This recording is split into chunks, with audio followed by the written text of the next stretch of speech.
Nkosikhona Duma, our reporter, who is on another part of KwaZulu-Natal, in particular eThekwini. Nkosikhona, good morning to you. The understanding is that small businesses or small business people, they are starting mop-up operations. What exactly is it that they are doing? Because the Chamber of Commerce has also been talking. You're absolutely correct, Claudia. So the KwaMashu Business Chamber has started its own mop-up operations after the devastating torrential rains that swept through the eastern parts of KwaZulu-Natal. You know, the Chamber of Commerce is mainly made up of big business, and they speak at that level. But in a rural or township community like the one where I'm at, which has also been affected, small business operators here have said that they will take it upon themselves to actually mop up and clean up following the torrential rains. And this, I think, is quite significant because the eThekwini municipality has already come out to say they will never be able to afford to recover on their own and that they need external help. I say this because I spoke earlier to the Deputy Mayor, Mr. Pilani Mavundla, who's also the chairperson of the Human Settlements Committee here in eThekwini, and he said that the municipality, the city, which has been most devastated, will certainly need outside help. Well, I'm joined now by a representative from the KwaMashu Business Chamber, Mr. Sangweni. Sir, talk to us about your mop-up operations and how you actually plan to improve the situation in this particular township following the storms. Just greetings. I think our immediate response is, first, we need to just allow disaster to do a survey of seeing how much damage that has been done. And in our small spaces, we've started gathering. We've got an area working with the councillor and the local religious leaders called Nkosikhona in the F section KwaMashu, where we will be gathering every stuff, whatever donations of the community that we deal in and work in, and other business people within the chamber. We will deliver. We're asking for food pass, for food donations, clothing donations, wherever you might be within the community, whether it be Nanda, in Newzroom Afrika. If you see a taxi KwaMashu, you're allowed to donate and give whatever donations in terms of clothing or leave it in a taxi. We have our representatives in our taxi ranks who will gather that and take it to Nkosikhona. Food donations, any kind of support that any of our business partners will bring that as our central base, and then we'll be asking the communities, because we have community gathered there, and we'll be happening. That's the immediate effect. The cleanup operation can only be done once the assessment has been done by eThekwini municipality, but we will be ready. We've got people with small plants, start clearing our roads, clearing off the bridges that need to be cleared off, so that obviously the departments and municipal and government can start doing the rebuilding. Mr. Sangweni, talk to us about the impact of these torrential rains in this particular community. How bad is the situation? It's been horrible. I think as we speak now, we're talking about a body that's just around the corner that hasn't been collected by the police for whatever reason. Emergency response, we're trying to get there, we're trying to help, but obviously we do need government to meet us halfway. People are devastated, the house is gone, and I'm talking in a community that can't guarantee a meal per day. There's no way that they can afford insurances, so whatever they've lost forever. So to rebuild all of that, we've had infrastructure projects from the government obviously recently, and because of these infrastructure projects, most of them are being washed away, so now government needs to reinvest into all of that. So I think it'll go a very long way if we can start the mop-up operation as soon as we can, and try and get everyone to help as much as they can.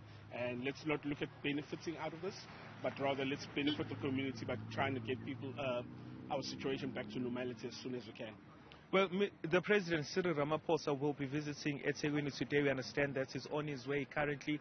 What do you think that he should prioritize once he gets here? It's just sorting out the infrastructure, because whatever assistance that needs to be brought here needs to travel on the infrastructure that's been damaged. So whatever houses, community and trying to bring stability and trying to bring normality into a situation so people can get back to the normal ways of life. I think that should be the priority right now. Well, Mr. Sangweni, thank you so much. We appreciate you talking to us here on Newzroom Afrika. Well, that was Mr. Sandile Sangweni. He's from the KwaMashu Business Chamber, and he was just detailing to us, lastly, on the final question about their calls for President Cyril Ramaphosa as he makes his way to eThekwini. He says that the first and foremost thing for the president to prioritize is the issue of infrastructure.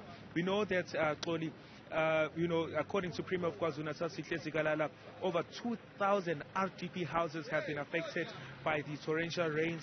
We've also heard that over 4,000 informal settlements were also touched. These particular storms have claimed 59 lives. We expect that death toll will increase. Virtually every single person residing in eThekwini has been affected one way or the other. Some people are even struggling right now with even network signal. Communicating with loved ones is currently a challenge. And I guess for the president to come here, these are all issues that many people in eThekwini, which is most affected, will be looking for him to answer. Earlier in my conversation with the deputy mayor, he spoke about the fact that they want the president to declare KwaZulu-Natal as a state of disaster, because that will help them in unlocking external funding, which could assist the province and particularly eThekwini recover from the devastating torrential rains. Nkosikhona, before we let you go, and quite disturbing, the conversation you had, in part, I should say, with the businessman that you spoke to, Mr. Sandile Sangweni, who's talking about a body that has yet to be collected, that is lying somewhere. And it brings to mind the question about the South African National Defence Force. We have been reporting since yesterday that they are on standby, waiting to be deployed. Perhaps the president touching down in KZN today, might that unlock the fact that they are still yet to be deployed? Might we see them deployed very soon, possibly? Yes, Xoli, and perhaps the most important thing for us to find out is what the kind of role that the army will be playing in this. We asked this question to the mayor of eThekwini, Nkosikhona, because he's one of the first officials we spoke to who are responding to this particular incident about the role of the army, given the fact that some people would have anxiety, noting that the army is not trained generally to deal with civilian issue. Rather, they're an army, they are a specialist defense force, and so the response was the army is quite diverse. They have a comprehensive offering. They have people who assist with intelligence. They've got medical staff, nurses, doctors, and I guess today would be clarity as to the role of the army as well as that of the police. And also, perhaps most important, is why the city does not have adequate staff to respond to some of these things, because it's not the first time that eThekwini has been subjected to torrential rains.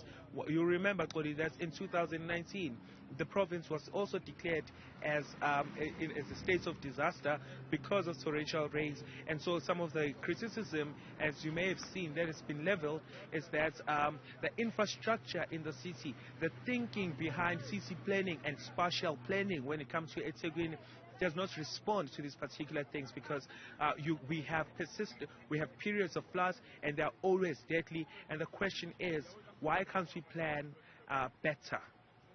Nkosikhona Duma, thank you very much for the time being. We are going to be constantly in touch with our team on the ground in KZN.